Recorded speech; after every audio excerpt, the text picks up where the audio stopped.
சதாயோசி மூளை ஒரு மிருகம், தீனி போட்டுக் கொண்டே இரு, இல்லை என்றால் தீயே உன்னை விழுங்கிவிடும். இப்படி யோசிக்காம தான் நம்ம தமிழர்கள் அப்படிங்கிறதையும் மறந்து நம்மளுடைய மூளை மழுங்கி போய் ஒவ்வொருத்தரும் நம்மளுடைய சொந்த அடையாளத்தை தொலைச்சு சுய நாட்டிலேயே அகதியா வாழ்ந்துகிட்டு இருக்கோம். எனக்கு இங்க ஸ்டேஜ் ஏறதுக்கு ஒரு 2 செகண்ட் முன்னாடி தான் யாராவது பேசினாங்களா அப்படின்னு கேட்டேன். ஆமா, தமிழை பத்தி ஒருத்தர் பேசினாருனாங்க. இருந்தாலும் நம்ம அதே பண்றோமே, பண்ண வேண்டாம், மாத்தலாம் அப்படின்னு யோசிச்சேன்.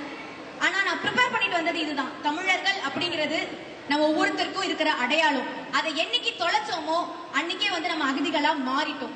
இன்னொன்னு சொல்ல போனா, வாய் இருக்கிற பிள்ளைதான் எங்க இருந்தாலும் பிழைக்கும். பேச்சு திறமையை நீங்க வளர்த்துக்கிட்டீங்கன்னா எங்க போனாலுமே பிழைச்சிப்பீங்க. நல்லா ஆடலாம், நல்லா பாடலாம், நல்லா ஓடலாங்க. ஆனா நான் நல்லா ஆடுவேன், நல்லா பாடுவேன், நல்லா ஓடுவேன்னு சொன்னாதான் 4 பேருக்கு தெரியும். நீங்களா உங்களை பிராண்ட் பண்ணிக்கணும் மத்தவங்க பண்ற வரைக்கும், சரிங்களா? அதனால வாய் ரொம்ப முக்கியம். அதனால நான் சொல்ல வர ரெண்டே 2 கருத்து என்னன்னா, நல்லா பேசுங்க, தமிழ்ல பேசுங்க, அவ்வளவுதான். நன்றி.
Aditi Kamala, Aditi Kamala,